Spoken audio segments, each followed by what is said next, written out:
E aí, meus caros, vamos continuar falando um pouquinho sobre uma temática que eu tinha levantado e que eu acho que é legal, que é a do Reino Visigodo. Parte 2, então, Reino Visigodo. A gente tinha trabalhado em especial a chegada do Reino Visigodo, a formulação dele, e agora eu passo a trabalhar especificamente o período entre 550 e 711 do Reino Visigodo. É muito importante que a gente destaque, em primeiro lugar, que o Reino Visigodo era uma região e uma dinâmica e um povo e um conjunto profundamente romanizado. Em especial, eu preciso quebrar um pouquinho a ideia de bárbaros. Durante muito tempo foi trabalhado muito associado à figura dos bárbaros como um problema, como uma negação. Depois dos bárbaros houve uma mudança do entendimento deles, em especial uma historiografia alemã que valorizava o princípio do germanismo, e aí a gente precisa lembrar sim, o contexto da Segunda Guerra Mundial, a contraposição a franceses, a italianos, e ver como é que a arte de alguma forma reflete um pouco dessa imagem. Os franceses foram buscar nos gauleses, e os romanos continuaram com a sua associação, e os germânicos tentaram romper, trabalhar a ideia de que como essa grande mudança teria sido um marco desse domínio germânico. Na prática, esses povos não eram os germânicos, da maneira como entende, eles estavam daquela vinculação dos romanos na região identificada como Germânia. Você tem etnias diferentes, povos diferentes, organizações sociais muito diversas que a gente precisa entender.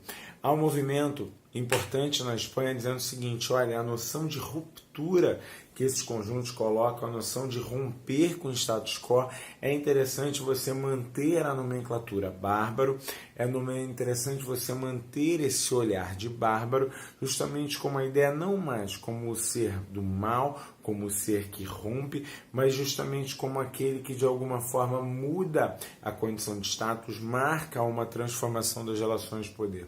Eu tenho optado por uma linha mais Santiago Castellanos, um autor importante que eu gosto muito, em que ele vai estar defendendo, junto com uma série de outros autores, que uma vez que eu defino o conceito de etnia a partir do momento de uma fotografia, de um olhar, de um determinado momento, eu não vou fazer o caminho da etnogênese, eu não vou buscar lá a origem étnica de um grupo, mas sim, eu vou estar entendendo ela dentro de determinado momento, dentro da criação de uma determinada entidade, e aí o Gens Gotorum, o Vivigotorum, sim, isso vai ser importante para a gente. A partir do período de 550, você vai ver a ascensão de Leovigildo no Reino Visigodo, e que ela vai marcar alguns elementos bem interessantes. Leovigildo, ele vem a reboque do irmão dele, que é o Liúva, de uma região da Narborense, fora dos centros de poder que estão estabelecidos, e me ajuda a reforçar uma defesa, uma tese, que de alguma forma eu defendo, que a noção de centralidade ou de centro do poder visigodo, ela não existia, e eu vou discutir até se ela existe depois. Eram sim muitos poderes locais, associações de poderes locais, mas esse papel de reconhecimento de um poder central seria importante, seria vital para a própria igreja. Daí, dentro de uma proposta de uma teologia política, dentro da proposta de um entendimento, a defesa, a invenção de um reino que efetivamente não tinha essas características. Mas, ao mesmo tempo, eu preciso notar que poderes centrais passam a se articular ou passam a buscar uma legitimidade maior. Então, Leovigildo, na mudança das roupas, no papel das guerras, associa dois elementos. De alguma forma, ele se torna um monarca bizantino, de outra forma, ele reforça a ideia do Rex, a ideia dessa liderança militar que está consolidada. Leovigildo vai enfrentar uma reforma importante, que é a revolta do filho dele, Hermenegildo, e você vai ter, diante desse quadro, as disputas se acirrando. Há uma promessa, e aí há um equívoco, o Garcia Moreno fala sobre isso já há muito tempo atrás, há um equívoco de entendimento que era uma questão religiosa, eram os francos católicos, os suevos católicos contra os visigodos, que ali eram arianos, era uma heresia. Isso é bobagem. Você tem ali uma disputa de poder das próprias aristocracias locais, em que Hermenegildo articula com o conjunto dessas aristocracias, e você vai ter, dentro dessas disputas de aristocracias, o apoio dos suevos. A resposta do Leovigildo é fatal. Ele vai bater esse reino suevo, que não significa um apagamento, mas sim a incorporação do reino suevo dentro daquelas estruturas, mantendo inclusive muitas das suas bases eclesiásticas, suas sedes episcopais. O filho de Leovigildo se converte ao cristianismo niceno, ao cristianismo católico. Muita gente inventa, trabalha, Gregório de Tours vai buscar que Leovigildo teria se arrependido, se convertido.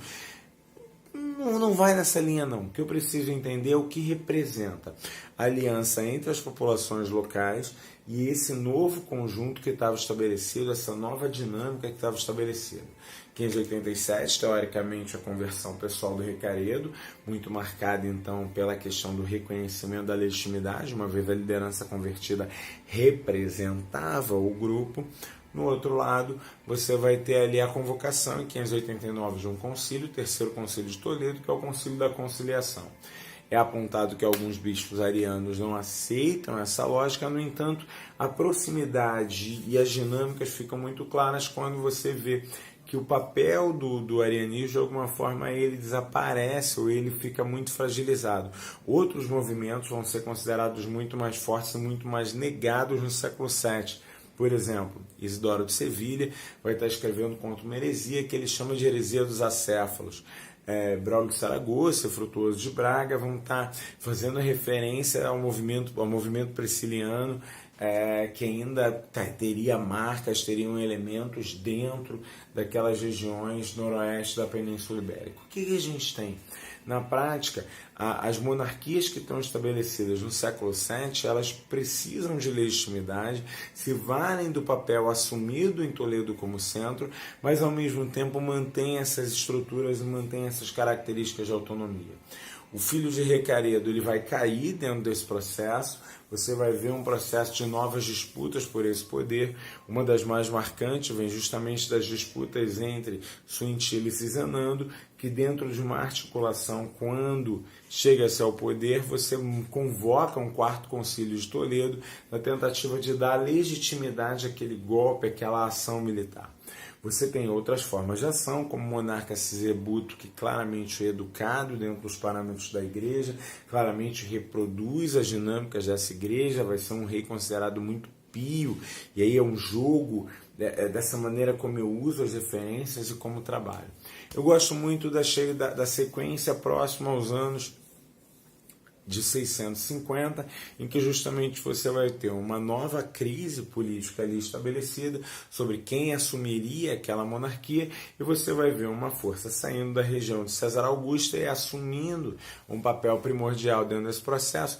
E eu adoro o fato de dizerem que era um sujeito octogenário, um sujeito de 80 anos de idade que marchando e liderando os seus homens teria tomado o poder. Eu não preciso acreditar que Quindas Vinto coloca dessa forma, mas é muito claro que é uma ruptura da organização, uma ruptura de elementos importantes no sentido de mudar essas relações de força que estavam estabelecidas. O filho dele vai suceder ele sem que e há uma pressão da igreja nesse sentido. Cartas, você tem a carta de Braulio de Saragossa, que é um bicho importante da região, pressionando o monarca a associar ao trono e abandonar ao trono em prol de seu filho. Lembro que entre os visigodos a tradição não era a monarca da passagem de pai para filho, mas sim era a ideia dos reconhecimentos dos vínculos, era a ideia da maior liderança militar mais reconhecida, e a passagem de pai para filho é o sinal de que, de alguma forma, aqueles poderes se articularam e se mantiveram e estiveram vivos dentro daquela questão. Recesvinto vai ser um dos monarcas de maior longevidade, vai ele próprio, por exemplo, abjurar, e aí o retorno da figura do arianismo, é ele que faz a valorização da trindade que ele vai colocar no concílio. Ele vai participar de um concílio que condena ao próprio pai, ao mesmo tempo ele vai trazer para dentro do concílio figuras que não participavam, nobres, abades, transformando aquilo numa espécie de conselho de governo. Não à toa, muitas pessoas vão interpretar que ele alguns defendem que foi o criador, outros que foi o propositor, outros, mas que necessariamente enfatiza e trabalha com a figura de um Alex Visigotorum para todo aquele conjunto. As disputas políticas não vão ceder por aí. Você vai ter alguns casos famosos, como por exemplo o caso do Vamba, em que você vai trabalhar que na tentativa de articular para que ele caísse do poder, ele teria sido envenenado, ele teria ficado numa cama, quando já estavam na expectativa dele morrer, e aí ele ele é convertido, ele é levado à condição de bispo, e aí ele se recupera. condição de monge, mas aí ele se recupera, mas como eclesiástico pela lei ele não poderia assumir mais o trono. Nas crônicas depois que vão aparecer no mundo islâmico, isso aparece como uma articulação política ardilosa e ajuda a gente a entender. O que a gente nota? As aristocracias elas estão constantemente em disputa. Então não vai ser diferente quando eu pensar em Viterico, em Roderico e todas as disputas ao longo do período de 711. Tem invasão árabe nesse momento, os muçulmanos tomam. Eu adoro quando a arqueologia vira e diz o seguinte: olha, não acho indício nenhum, não vejo povo nenhum chegando aqui, porque a gente cria um hiato, uma separação entre a Península Ibérica e o Maghreb que não existe de fato. Você certamente tem articulações políticas, mas sem necessariamente gerar um rompimento. Parte dos visigodos perdem e tomam daquela derrota e migram para a região mais ao norte. Parte deles vão se articular e vão se manter e estarão ali mantidos, mas com outras dinâmicas, com outras visões, dentro desse longo inicial processo do estabelecimento daquilo que seria um domínio árabe dentro daquela região. Beleza? Eu sei que é rapidinho, mas eu acho que já dá pra gente curtir e entender um pouquinho mais. Falou!